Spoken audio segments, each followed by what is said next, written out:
Hello, everybody, and welcome to the Meta Podcast. Today we have a special guest, and as you can see, we also changed the location of our podcast. So every time it's different location, I would say, but I like it. So, hello, how are you? I'm good. I'm feeling a bit excited. I don't know what I'm gonna talk about, but yeah, that's Mhm. cool. Let me first start with a question about the fact that I know that your hometown situated is really far away from here, Yeah. and maybe you can tell more about where you're from. And also, how you feel about the fact that you have been living here for almost 9 months already, and how you feel about the homesickness, or about the fact that how you started that journey of leaving your friends and your family and starting your life here. From Myanmar. I'm from Yangon. I didn't grow up there, but I lived there for like 8, 9 years. And basically, I left when I turned 19. So basically, like, it's been almost a year. And in the beginning, I felt so uncomfortable because the weather conditions, especially, is like so weird. Because my country was a very tropical area, sorry, country, and the problem is that the place where I live specifically is very, very hot. Like we have like summer, rain, and then winter, but like so basically it's just like slightly colder summer, and then summer.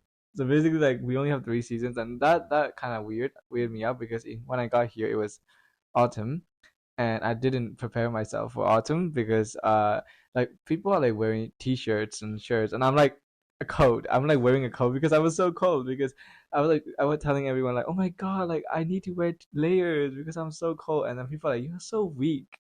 Like, what are you talking about?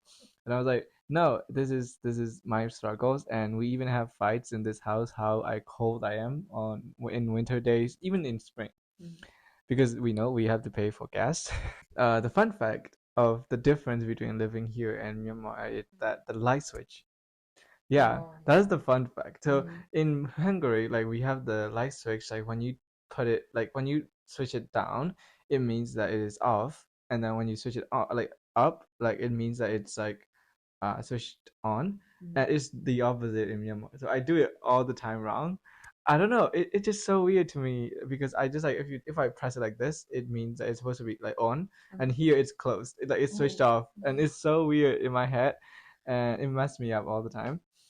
The other thing, I guess, living away from family, it's just that like missing food, especially because but Asian food is kind of complicated to make, and I like Asian food, of course, and my family makes it all the time, so I don't really. I just take it for granted, you know what I mean? Like Oh. it doesn't Mhm. matter. I don't want to eat it every day. I would rather eat like what pasta or something because it's so fancy for me, and now I just keep eating pasta, and then like because it's easy and quick, and then like Asian food is just like forever to make. So I just like I miss doing that. And especially in the beginning of my semester, I was like running to school because 40 minutes away from my place. So every time I had to wake up like hours before that, and then I have no time to make food because I don't like getting up. So I just make like grilled cheese. Mhm. One time I ate grilled cheese for 3 meals. Yeah, Mhm. morning, lunch, and then Oh. dinner. It's bad. I know. And so that was one of the things, the food. Mhm. And also like what I miss the most is like surrounded by my own language. Like for example, if I see group of people, Hungarians, like they speaking like Hungarian to each other, like Russian speaking people, they're speaking Russian together. Even English, it's fun. And then I have no one to talk to with my language. That's like one of the saddest part. But when my Burmese friends come over, like when we talk in Burmese, and which is pretty fun. And I was wondering, have you maybe met some random people from your country, or it's just always have been only you? The funny thing is that in Budapest, there are a lot of Burmese people. Mhm. I know who live here because I there are some of the people who used to work with me in one company, and Mhm. they got here earlier than me, Mhm. and they know that I'm here. I know that they're here, but I just don't talk to them. There are factors, a lot of factors in it why I don't talk to them. Uh-huh. There are two specific people that I connect with in here from Mhm. who are from Myanmar. Other than those two, for some reason I never ran into them. Like I never ran into other people. And in Matthew, there is only me who is from Myanmar, and then the rest is just in other university. There are other people, but in Matthew, I'm the only one.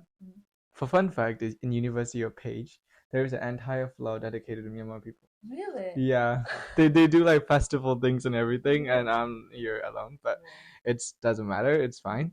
So yeah, I don't really run into them. That's the surprise thing. There are a lot. It's just not in Matthew.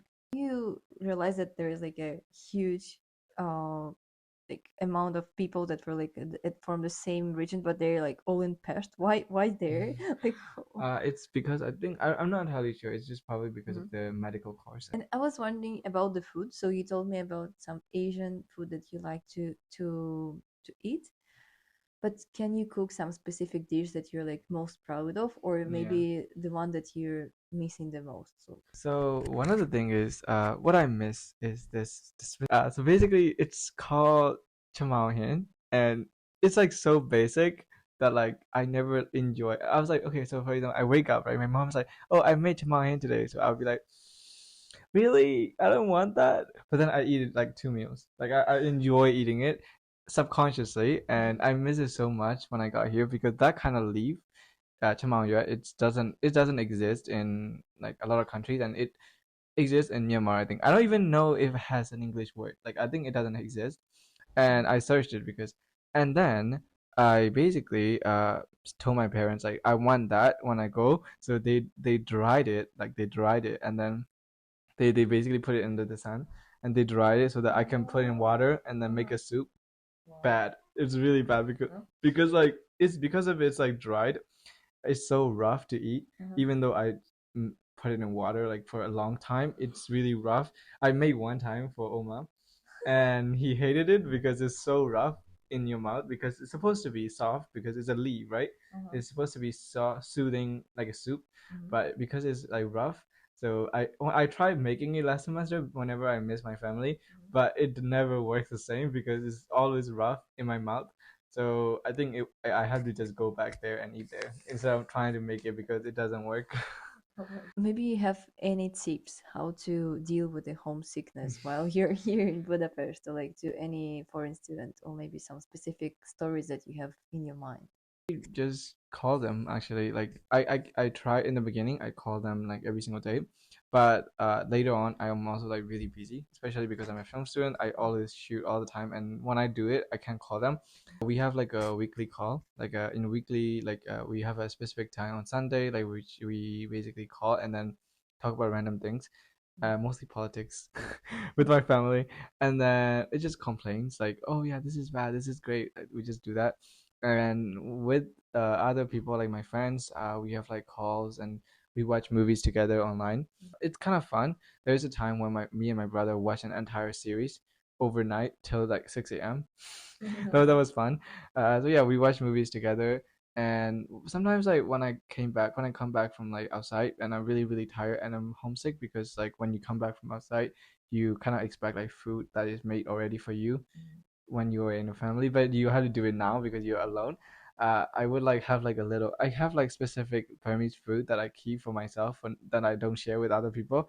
I only do it like only emergencies, like when I'm like really tired and I need that in my body. So I just like literally like little piece of it and I make it and like really quickly and I eat it. And I think food really helps.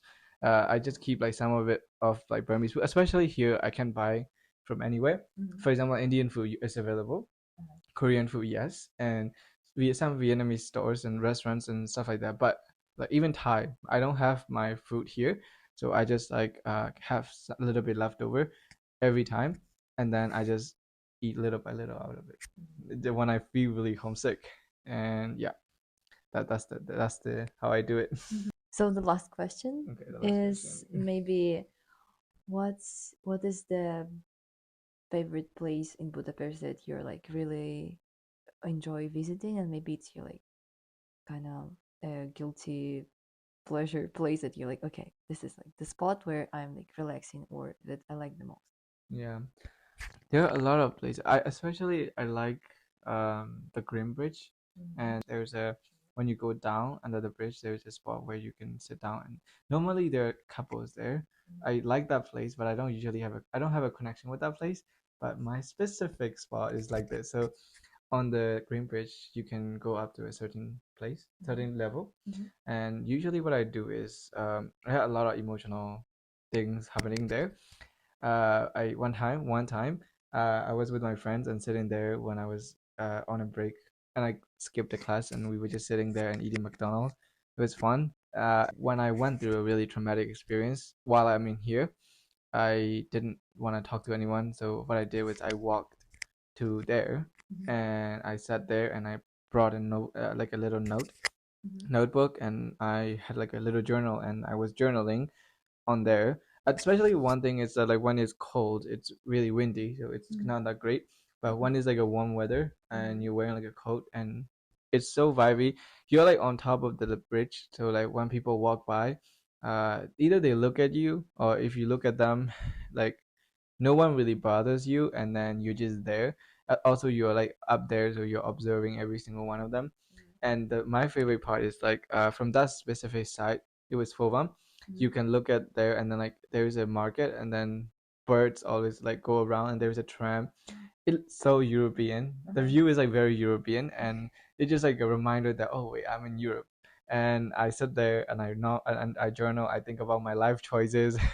I think about my future plans. I think about my emotions there. Every time something happens, I usually choose to go Thank you so much for your thoughts and for your answers. And thank you for being my guest today. there.